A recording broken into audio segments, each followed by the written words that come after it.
Hey, Shalom. Good morning. It is a very cold morning here on the mountain, and I'm over here by my friend's pen. They've already been fed, and I wanted to talk to you all about Trump's declaring that the American embassy will move to Jerusalem, and him also stating United States recognizes Jerusalem as the capital of Israel.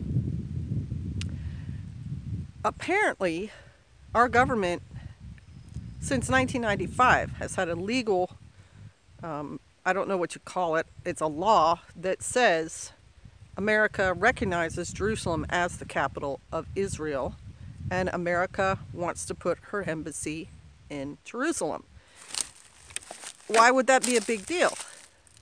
Everyone else's embassies are in Tel Aviv. The Knesset, the president's house and everything, is in Jerusalem. So international, countries have sort of defied Israel's. It's just a very, in every other country, the foreign embassies are in the capital of the country, except in Israel, where everybody put their embassy in Tel Aviv. I think that was a snub. And America, since '95, has said, yes, Jerusalem is the capital, and we want to put our embassy there. Except in the case of a national security issue, and then we aren't going to, as long as our president signs this piece of paper, which needs to be done every 6 months. And so, since '95, which is over 20 years, right? 95, 2005, 2015, yeah. 95, 2005, yeah, 22 years or something. Our president has been signing that paper, that waiver. So our embassy has been in Tel Aviv with everybody else's until Trump. Trump just signed the paperwork that said, no, we're going to move our embassy to Jerusalem. That's a historic thing. That is a historic thing. Because he's going against 22 years of people doing something else, presidents doing something else. It's also a historic thing internationally because everyone else who has an embassy in Israel has not put their embassy in the capital. So that, like I said, that's a snub, and it's been there forever. And it's kind of a way for the international world, the international, I don't know what word I'm looking for there, to side with the Arabs, to say Palestinians have a right to that land. Well, Jerusalem has been the special place to Yahweh and his people since Genesis, which is over 2,000 years ago. It is talked about in Genesis. Abraham goes to the Prince of Salem, the King of Salem, after a huge battle and offers tithes to him. And Abraham is, definitely at least older than 1000 BC and probably more like 2000 BC. I don't think the Palestinians have a claim that old. I think their claim comes from around 1900, and photos of that area in the 1900s shows no major Palestinian settlement or a part of the city going on.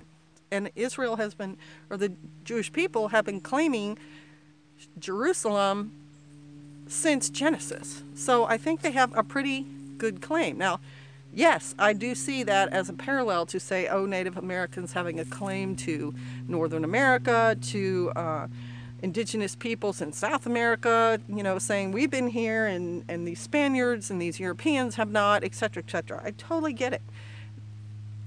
And I don't know if their religion is tied to their claim to where they come from as heavily. I have not researched that, but I have researched the Bible, and I do know that the claim by the Jews that this is their special place is true, that Yahweh had Solomon build the temple there and brought his Shekinah glory into it, and that was where the presence of Yahweh came.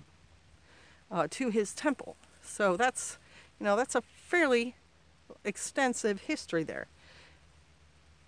That's a very historic thing then that Trump has done. It's in the modern times, it's almost as significant as the Balfour Declaration that, made Israel become its own state. That was huge in their history as well. Something else Trump did yesterday in his Happy Hanukkah press conference was he talked about the Maccabees. Now, people have heard of Hanukkah. Hanukkah has been, there's Hanukkah crafts at craft stores, and there's Adam Sandler did a whole song about Hanukkah, and he sang it on Saturday Night Live, so millions of people saw it. It's been around, but very few have gotten down to the real basics of it, which is the Maccabees, and Trump talked about that. And in my mind, that's kind of historic too. I don't know the last president who talked about the Maccabees. The Maccabees were a family, a Jewish family, whose father, when Antiochus Epiphanes, I believe he was Greek, Greek ruler came through, he defiled the temple. And he did it in a way that he knew was very much against what the Jews did as a regular practice. And he took a pig and he killed it on the altar and had pig blood all around the temple, which is defiling it for sure, because pig is an abomination, and the priests would have to cleanse the temple before they could use it again, etc., etc. And they were also forcing people, Jewish people, to be Hellenized, to be doing Greek kind of things, worshiping Greek gods, eating Greek food, etc. And the Maccabees said, no, I'm not going to do that. And so they actually fought back, won, got possession of the temple, and rededicated it, which is a whole, there are steps to be taken in order to accomplish that. It's not just, well, we'll just declare it. You have to do certain things to rededicate the temple and deal with the defiled things. They didn't even leave the altar. They took it apart and buried it or left it off to the side and built another clean altar in its place.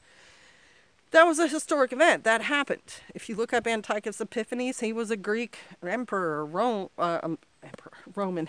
He was a Greek emperor. He was king or Caesar or whatever they called him, or a military general. He was a Greek leader, and he did go in and he took that area and he defiled the temple. So that if you do not have a basis in the actual history of the Bible, you would not understand the significance of what Trump was doing now.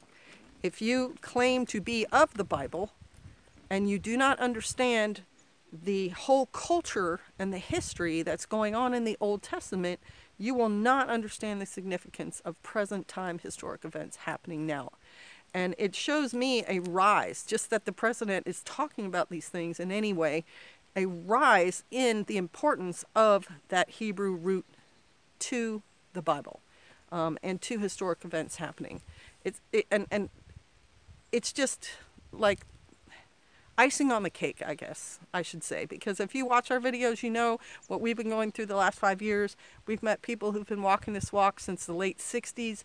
It's been a slow growth and then suddenly a huge growth. And so I think that's historically significant as well. We are part of a move, a wave that's happening in the religious world, and it's significant. I hope I've helped you understand why Trump's declaration is so important, and you're going to want to keep your eye on that area, because to the Arab people who think Israel should be wiped off the map, this is a slap in their face. This is a big deal, and it's going to cause unrest. As a matter of fact, I think it was the Palestinians who've called for 3 days of rioting right off the bat. It's going to, if Muslim believers were kind of losing the fire, ISIS is being defeated, etc., etc., this is going to stir those flames right back up. There's going to be the same kind of rock throwing, protesting going on over this. My prediction, I'm not saying I'm saying that from just what I know of the area. I have not had a vision or anything like that about it. I'm just saying it would make sense that there would be Muslims very upset by his declaration as well. And that's a whole political storm right there that we should be keeping our eye on. So I hope I've helped you kind of understand the significance of what's going on. Have a great day. Bless you. Shalom.